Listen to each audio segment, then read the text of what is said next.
대법원 2016년 3월 10일 선고 2013-99409 판결입니다.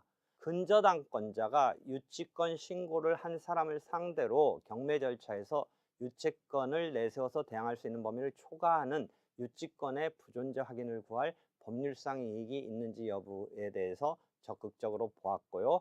유치권 신고를 한 사람이 피담보 채권으로 주장하는 금액 중 일부만 경매 절차에서 유치권으로 대항할 수 있는 경우에 법원은 위 유치권 부존재 확인 소송에 있어서 유치권 부분에 대한 일부 패소 판결, 즉 유치권 신고 금액에 있어서 차이나는 부분에 대해서 인정되는 부분, 인정되지 않는 부분에 대해서 일부 패소 판결을 하여야 한다.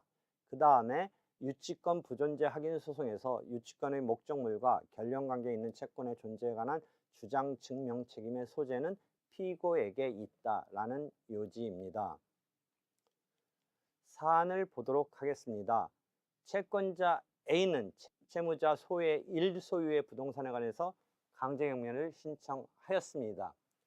그 다음에 소의 1소유의 부동산을 점유하고 있는 피고와 소의 1, 그러니까 이 부동산의 소유자, 그 다음에 점유하고 있는 피고는 서로 사돈지간입니다. 그러니까 약간 뭔가 관계가 특수한 관계가 있다라는 그런 관계를 엿볼 수 있습니다.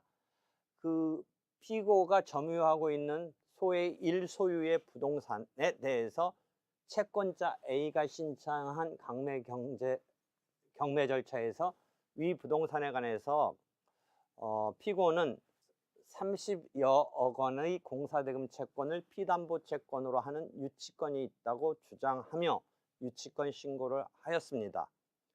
그 뒤에 위 부동산에 관해서 근저당권자가 위 부동산에 관해서 임의 경매 개시 결정을 하였고 그 기입 등기가 있은 뒤에 위 채권자 A의 강제 경매 신청은 취하되었습니다.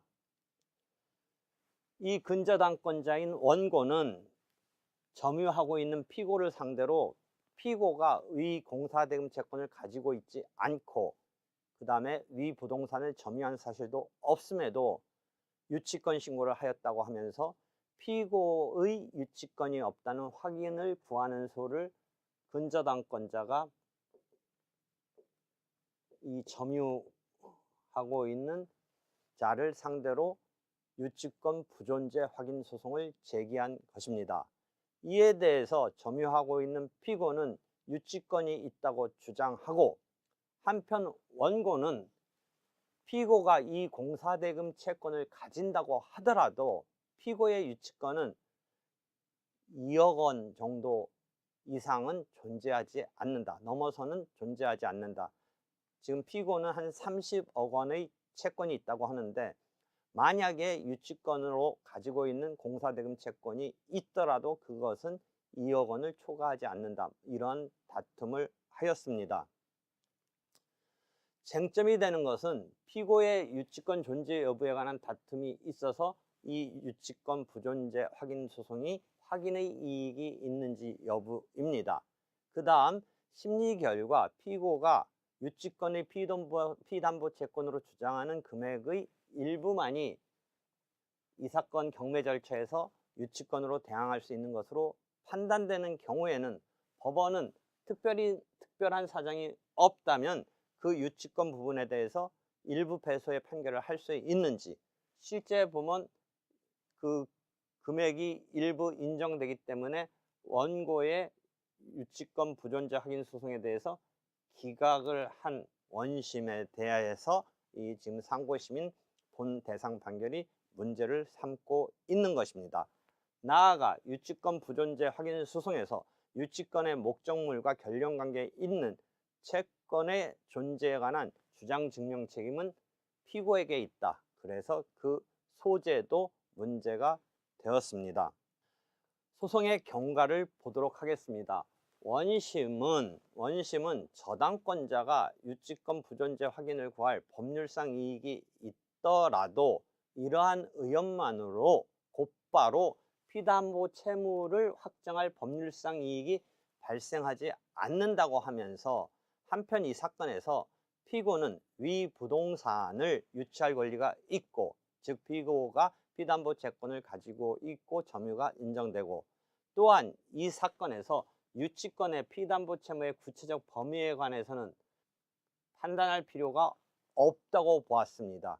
그리하여 항소심에서는 1심 판결에서 원고의 부분을 항소심에서는 취소시키고서 원고 청구를 기각한 이런 판단을 하였습니다. 원심은 그 이유로서 이 사건 소송물은 유치권의 존부인데 유치권은 불가분성을 가지므로 피담보 채무의 범위에 따라 그 존부나 효력을 미치는 목적물의 범위가 달라지는 것은 아닌 점, 그리고 임의경매 절차에서 유치권의 존재로 인하여 저가 매각이 되고 저당권자의 배당액이 줄어들 위험이 있어서 저당권자가 유치권 부존재 확인을 구할 법률상 이익이 있더라도 이러한 의혹은 다분히 추상적 유동적이어서 이러한 의혹만으로 곧바로 피담보 채무를 확정할 법률상 이익이 발생하지는 않는 점, 그리고 채권 채무 관계의 당사자 사이가 아닌 제3자가, 즉 소유자와 유치권자가 아닌 근저당권자인 제3자가 채무 부존재 확인을 구할 법률상 이익은 제한적으로 인정되어야 할 것인 바, 임의경매를 신청한 저당권자와 유치권자 사이의 유치권 부존재 확인의 소에서 피담보 채무의 범위를 확정하는 것보다는 유치권의 부담을 인수한 매수인이 유치권자를 상대로 유치권 부존재 확인의 소나 채무 부존재 확인 소를 통하여, 아니면 유치권자가 배당을 받았을 경우에는 저당권자가 배당 이의 절차 등을 통하여 피담보 채무의 범위를 확정하는 것이 더욱 유효적절한 방법인 점, 확인의 소의 소에 의해서 유효적절한 방법, 이런 키워드를 생각해 볼 수 있습니다. 그런 등등에 있어서 원심 판단을 나타내고 있는데, 상고심에서는 이러한 원심의 판단에 대해서 파기환송하였습니다. 심리 결과 피고가 유치권의 피담보 채권으로 주장하는 금액의 일부만이 이 사건 경매 절차에서 유치권으로 대항할 수 있는 것으로 인정되는 경우에는 법원은 특별한 사정이 없는 한 그 유치권 부분에 대해서 일부 패소의 판결을 해야 한다고 판시하고, 나아가 유치권 부존재 확인 소송에서 유치권의 목적물과 결연관계에 있는 채권의 존재에 관한 주장 증명 책임은 피고에게 있다라고 보았습니다. 좀 더 자세히 판시 내용을 보겠습니다.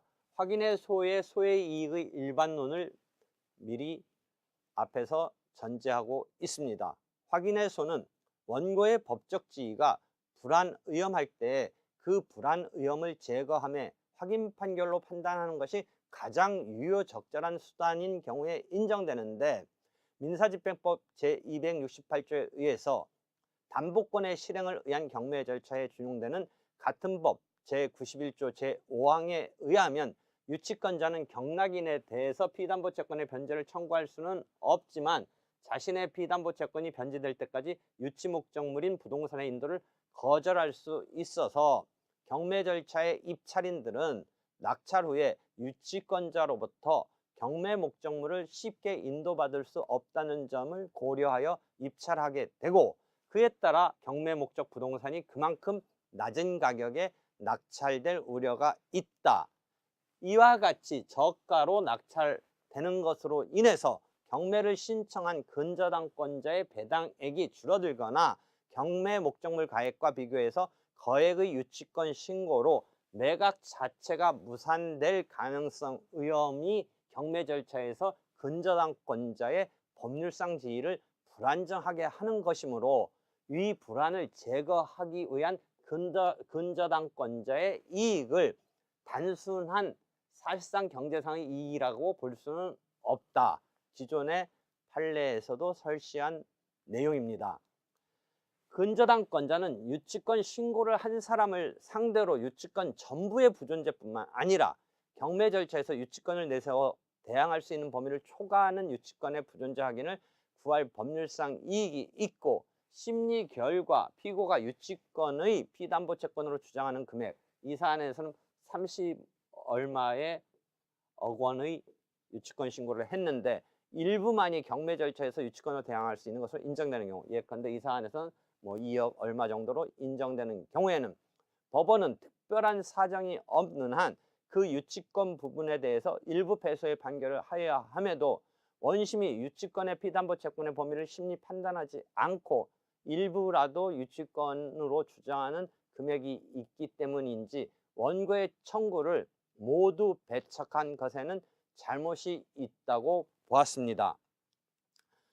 한편 소극적 확인 소송에서는 이제 또 다른 어떤 쟁점입니다. 한편 소극적 확인 소송에서는 원고가 먼저 청구를 특정해서 채무 발생 원인 사실을 부정하는 주장을 하면 채권자인 피고는 권리관계의 요건 사실에 관해서 주장 증명 책임을 부담하므로 유치권 부존재 확인 소송에서 유치권의 요건 사실인 유치권의 목적물과 결령 관계에 있는 채권의 존재에 대해서도 피고가 주장 증명하여야 하는데, 원심에서는 피고에게 그 피고가 주장하는 공사대금 채권의 존재에 대해서 입증을 촉구하는 등으로, 그렇다면 그 채무의 수액을 심리한 다음에 이 사건 청구의 일부 인용 여부에 관해서 판단하여야 함에도 위 그 증거로 제출되었던 도급 계약서에 따라서 막연히 공사대금 채권이 존재한다고 판단한 구체적인 어떤 유치권 액수 등을 따져봐야 되고, 그 점에 대해서는 피고가 주장 증명 책임을 지는데 막연히 공사대금 채권이 존재한다고 판단하고, 그 다음에 그 구체적인 금액을 특정 확정하지 아니한 채 원고의 청구를 기각한 그러한 원심의 판단에는 잘못이 있다라고 보았습니다. 이러한 대상 판결에는 박종미 교수의 비판적 평석이 있습니다.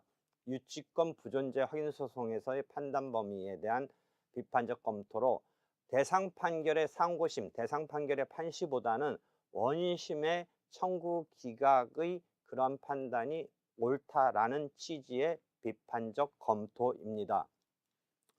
그 의견을 본다면 피고와 채무자 사이가 사돈관계라는 특별한 사정이 있었기에 유치권 존부에서 나아가 유치권의 피담보 채권의 범위에 대한 판단이 구체적 타당성이 있다라고 선회한다고 하더라도, 이제 대법원의 대상 판결 대법원 판단은 구체적 범위까지 판단하라 뭐 이런 취지니까, 사돈관계라는 특별한 사정에 비춰서 그렇게 선회한다고 하더라도 그 결론이 경매 절차에서 적법하게 성립한 유치권의 존부를 넘어 유치권 피담보 채권 범위를 판단할 수 있다는 것으로 해석되어서는 안 될 것이다. 유치물의 소유권을 취득한 사람이 아닌 저당권자는 유치권의 피담보 채권 관계의 당사자나 승계인이 아니기 때문에 피담보 채무를 변제할 의무도 없으므로 소유자와 유치권자 사이에서 피담보 채권의 범위에 대해서 다투는 것과는 다르다. 그 다음에 저당권자와 유치권자 사이에 피담보 채권의 범위에 대해서 판단한다고 하더라도 그 판결의 주문은 저당권자와 유치권자 사이에게만 기판력이 미칠 뿐 채무자와 경매 절차의 매수인에게는 기판력이 미치지 않는다. 저당권자와 유치권자 사이에 이렇게 기판력이, 채무자와 경매 절차의 매수인에게는 그 기판력이 미치지 않기 때문에 피담보 채권의 존부를 기준으로 유치권의 존부만을 판단해서 유치권의 피담보 채권이 잔존하는 한 유치권은 존재하기 때문에 원고의 청구를 기각하였어야 한다라는 비판적 의견입니다.